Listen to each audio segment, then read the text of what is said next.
अस्सलाम वालेकुम। आज हम सॉल्व कर रहे हैं Aga Khan university examination board class 9th examination मई 2016 mathematics paper 1। Let's get started. Question number 1, which of the following is a rational number. इन ऑप्शंस में से रैशनल नंबर चूज़ करना है। तो रैशनल नंबर की एक डेफिनेशन तो ये होती है कि a number which is written in the form of p upon q where p and q belongs to integers and q is not equal to 0। अब यहाँ पे फ्रैक्शन में कोई भी ऑप्शन दिया गया नहीं है, तो हमने डेसिमल में से चूज़ करना है कि डेसिमल में कौन सा रैशनल नंबर होता है, कौन सा इरेशनल। तो डेसिमल फिर कैटेगराइज होता है दो चीज़ों में, एक को हम कहते हैं टर्मिनेटिंग डेसिमल्स, एक को हम कहते हैं नॉन टर्मिनेटिंग डेसिमल्स। फिर टर्मिनेटिंग और नॉन टर्मिनेटिंग डेसिमल्स में से जो टर्मिनेटिंग हैं वो रैशनल होते हैं, लेकिन क्योंकि ये चारों ऑप्शन नॉन टर्मिनेटिंग डेसिमल्स हैं, अगर आप अंडर रेडिकल 2 का वैल्यू निकालेंगे तो वो नॉन टर्मिनेटिंग आएगा। पाए तो होता है इरेशनल है, अगर उसका भी आप वैल्यू फाइंड करेंगे यानी कि कैलकुलेटर पे जो वैल्यू आता है उसका पाए का, वो भी नॉन टर्मिनेटिंग होता है। उसके बाद जो नॉन टर्मिनेटिंग डेसिमल फ्रैक्शंस होते हैं उनको फिर कैटेगराइज किया गया होता है दो टाइप्स में। These are the recurring and the non recurring decimals. Recurring decimals वो होते हैं जैसे ऑप्शन सी है, जिसमें पॉइंट के बाद वही नंबर बार बार रिपीट हो। और नॉन रिकरिंग वो होते हैं जैसे ऑप्शन डी है, जिसमें पॉइंट के बाद जो डिजिट्स हैं वो डिफरेंट आए। तो rational number in terms of decimal recurring होते हैं। नॉन रिकरिंग और non rational they are irrational. तो option C is correct. Question number 2, a upon a cube into a minus 2 is equal to. इसको हमने simplify करना है, तो a cube into a minus 2, सबके बेसिस ए हैं तो हम एक सिंगल ए भी लिख सकते हैं और इसका पावर तो 1 है। ये 3 जब ऊपर आएगा तो कन्वर्ट हो जाएगा -3 में। देन ये ए माइनस 2 ऊपर जाके +2 में कन्वर्ट हो जाएगा। तो 1 + 2 ये 3 - 3, 3 प्लस के देन 3 माइनस के इक्वल टू ए पावर 0। अगर ये ए पावर 0 आ गया तो किसी भी नंबर पे जब 0 पावर होता है तो वो नंबर इक्वल टू 1 होता है। तो ऑप्शन बी इज़ करेक्ट। इसी प्रॉब्लम को सॉल्व करने का दूसरा तरीका भी है, मैं वो भी करके दिखाती हूँ। सेकेंडली आप ऐसे कर सकते हैं कि ए upon A cube into a minus 2, A equal same denominator same रखते हैं हम, लेकिन डिनोमिनेटर में क्योंकि कॉमन ए है तो हम 3 - 2 करके लिखेंगे। ए अपान 3 में से 2 गया तो ये ए पावर 1 यानी कि ए ही बची, तो ये ए के साथ कैंसिल होके 1 आंसर देगा। तो इस तरीके से भी कर सकते हैं या पहले वाले तरीके से भी कर सकते हैं, दोनों में से आंसर सेम आएगा। क्वेश्चन नंबर 3, ए पावर 2 फिर bracket power -3 is equal to. ये ए बेस है, उसके पास पावर 2 है, एक पावर है और दूसरा पावर ओवर पावर है। सिंपली हम जब पावर और पावर गिवन होता है तो हम दोनों को मल्टीप्लाई करते हैं। 2 × 3 इज इक्वल 6, क्योंकि माइनस पे तो माइनस में मल्टीप्लाई होके ए पावर -6 आंसर देगा, यानी कि option C is correct. Question number 4, if a + 2 iota is equal to b + 2 iota then. अब इसमें हमने a और b को अप्रॉक्सीमेट करना है, यानी कि a और b both are real numbers. Real number के इक्वल करेंगे और फिर ये जो 2 आयोटा और इस साइड भी 2 आयोटा है, ये दोनों 2 आयोटा एक दूसरे से इक्वल होंगे, क्योंकि इमेजनरी पार्ट हम इमेजनरी पार्ट के साथ इक्वल करते हैं, रियल पार्ट के साथ इक्वल करते हैं। अगर a इक्वल टू b है तो अगर b इस साइड शिफ्ट हो जाए तो ये हो जाएगा a, क्योंकि b यहाँ पे प्लस का है तो यहाँ आके माइनस हो जाएगा और इक्वल टू 0 हो जाएगा। तो ये एक्सप्रेशन हमने ड्राइव की है इस गिवन स्टेटमेंट से। This is option A. Question number 5, given that a is equal to a and b set is equal to 1 2 then b difference a is equal to. अगर सेट a है, b के elements 1 2 हैं, then B difference A is equal to, जब हम B difference ए find करेंगे तो सबसे पहले हम बी के एलिमेंट्स रखेंगे, देन हम उनको सब्ट्रैक्ट करेंगे ए के एलिमेंट्स के साथ, यानी कि उसका ए ही एलिमेंट है, स्मॉल ए। तो जब हम डिफरेंस निकालते हैं तो सबसे पहले चेक करते हैं कि इन दोनों में से कॉमन एलिमेंट्स कौन से हैं। तो कोई भी कॉमन एलिमेंट नहीं है तो बाकी जो बचते हैं वो हम पहले वाले के रखते हैं, यानी कि बी के जो भी बचते हैं एलिमेंट्स वो आंसर होगा 1,2, यानी कि सी। Question number 6, given that a is equal to a b is equal to 1 2 and c is equal to 2 3, then a intersection B union c is equal to. अब ये हमें जो है ना कॉम्प्लेक्स दिया गया है। सबसे पहले हमने ब्रैकेट को सॉल्व करना है, ए इंटरसेक्शन बी, ए और बी की इंटरसेक्शन करनी है। अगर हम ए और बी की इंटरसेक्शन करें तो हम चेक करेंगे कि इन दोनों में से कॉमन एलिमेंट्स कौन से हैं। तो ए के पास ए बी है और बी के पास 1 2 है, दोनों में से कोई भी कॉमन एलिमेंट नहीं है, तो आंसर ए इंटरसेक्शन बी का नल सेट आएगा। देन इसी आंसर के साथ हमने यूनियन सी करनी है। तो अगर हम इसके साथ यूनियन सी करें यानी कि 2 और 3, तो यूनियन में मिला के लिखते हैं सारे एलिमेंट्स, तो नल सेट और 2 3 मिला के 2 3 ही आंसर देंगे। This is the answer of A intersection B union C, और ये हमारे ऑप्शन सी में है। Question number 7, which of the following options represents the distributive property of intersection over union for 3 non-empty sets A, B and C? Question में हमसे पूछ रहा है कि डिस्ट्रीब्यूशन प्रॉपर्टी इनमें से आइडेंटिफाई करें ऑफ इंटरसेक्शन ओवर यूनियन, यानी कि पहले इंटरसेक्शन हो देन बाद में यूनियन। तो पहले हम चेक करते हैं कि इंटरसेक्शन कौन से ऑप्शन में है, तो इट इज़ इन बी और डी।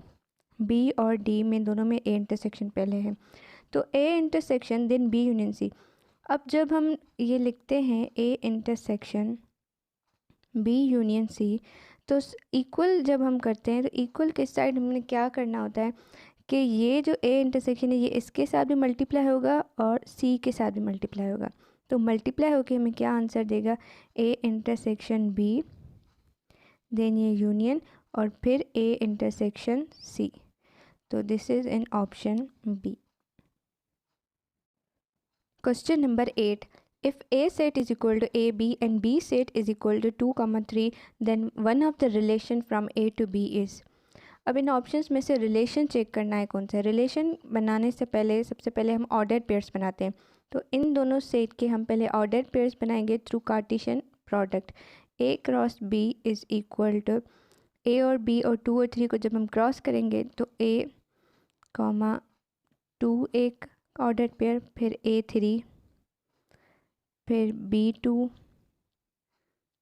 देन B3, ये 4 ऑर्डर्ड पेयर्स बन रहे हैं।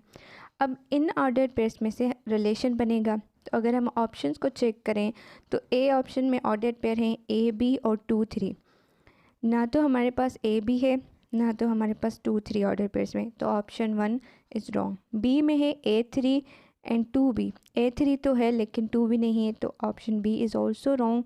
सी में A2 and A3 and A3 both are present in our ordered pairs, so this is the correct relation. Question number 9, 0.00717 is equal to, इस number को हमने scientific notation के form में लिखना है। साइंटिफिक नोटेशन के फॉर्म में लिखने के लिए हम 10 बेस यूज़ करते हैं और पॉइंट को फर्स्ट 2 नॉन ज़ीरो डिजिट के पास शिफ्ट करते हैं। अब पॉइंट यहाँ पे 0.0 के बीच में है, यहाँ से शिफ्ट होके 7 और 1 के बीच में आएगी, तो ये हो जाएगा 7.17 इंटू 10 पावर 10 का जो हम पावर देते हैं वो पॉइंट जितनी शिफ्ट होती है उतना देते हैं, क्योंकि पॉइंट लेफ़्ट साइड पे शिफ्ट हो रहा है तो पावर माइनस का आएगा। अब पॉइंट 3 डिजिट शिफ्ट हुई है तो इसलिए -3, 7.17 into 10 power -3 is the correct answer, जो कि ऑप्शन बी में है। Question number 10, the logarithmic form of a power -3 is equal to x is, इसको हमने लॉगरिथमिक फॉर्म में लिखना है, तो हम लॉग देंगे, ये a इसका बेस है, यहाँ पे भी a बेस ही होगा, x और x इधर शिफ्ट हो जाएगा और -3 इधर चला जाएगा। इसको हम रीड ऐसे करेंगे कि log of x to the base a is equal to -3, और ये ऑप्शन बी है। Sorry, this is option C. Question number 11, in simplified form x minus 1 whole square upon x square minus 1 is equal to. इस expression को हमने simplify करना है।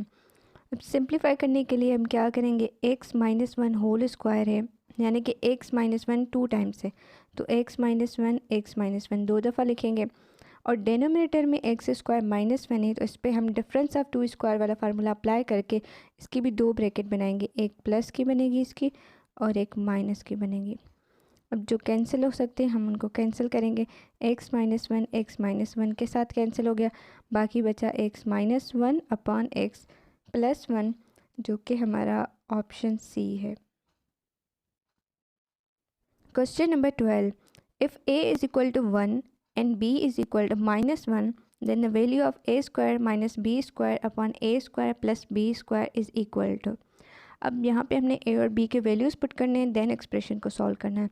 अब a square, a का वैल्यू 1 है तो हम 1 स्क्वायर लिखेंगे, b स्क्वायर, b का वैल्यू -1 है, then a square again 1 square plus b square minus 1 square. 1 का स्क्वायर 1 ही आएगा, माइनस सेम -1 का स्क्वायर भी +1 आएगा, क्योंकि -1 इंटू -1 अगेन +1, ये भी 1 और ये भी 1। 1 minus 1 is equal to 0, 1 plus 1 is equal to, लेकिन जब 0 2 के साथ डिवाइड होगा तो आंसर भी 0 ही देगा, यानी कि 12 का option B is correct.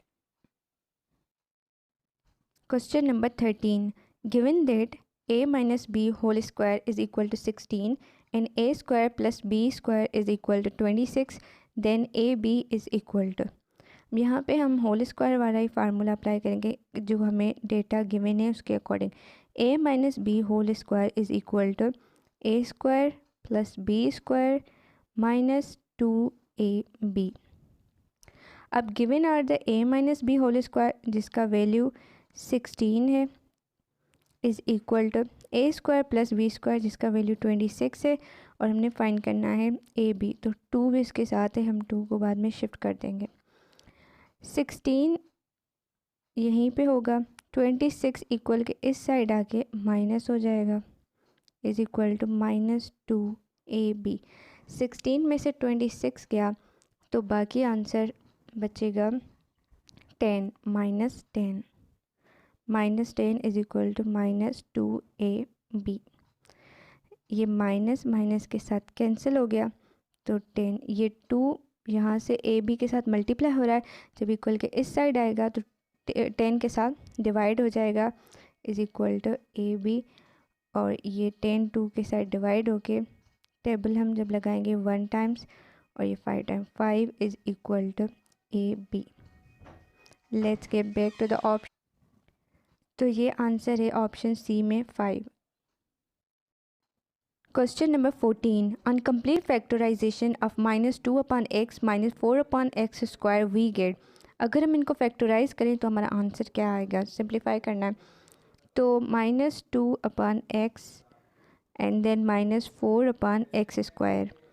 Simple है, हम यहाँ से कॉमन लेंगे, कॉमन क्या क्या लेंगे, हम माइनस को कॉमन ले सकते हैं, और 2 कॉमन है इन दोनों में, न्यूमरेटर में, और डेनोमिनेटर में x कॉमन है, तो बाकी जो बचता है वो 2 अपॉन एक्स में से तो सब चला गया तो 1, और ये माइनस चेंज हो जाएगी प्लस में, और 4 अपॉन एक्स स्क्वायर में से, क्योंकि 4 में से 2 गया तो बाकी 2, और एक्स स्क्वायर में से x गया तो बाकी x, तो -2 अपॉन एक्स और 1 + 2 upon x is the correct answer, जो कि ऑप्शन बी में है। Question number 15, on complete factorization of -by square plus b cube we get. अब इसकी फैक्टराइजेशन में हम इनमें से कॉमन निकालें, तो इन दोनों में एक, तो ये माइनस कॉमन और b कॉमन, बाकी यहाँ पे बचा y स्क्वायर, और जब यहाँ से हमने साइन को, जब हम साइन कॉमन लेते हैं तो ये प्लस माइनस में चेंज हो जाएगा, और b क्यूब के बाद b स्क्वायर बचेगा।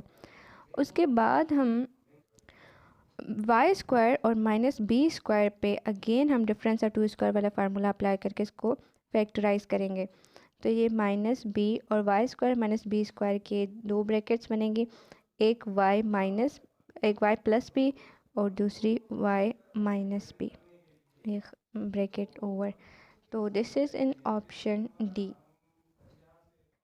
यहाँ पे हमने इस पेपर के 15 क्वेश्चंस तक सॉल्व कर लिया है। बाकी के क्वेश्चन देखने के लिए वीडियो का नेक्स्ट पार्ट देखें। टिल देन अल्लाह हाफ़िज़।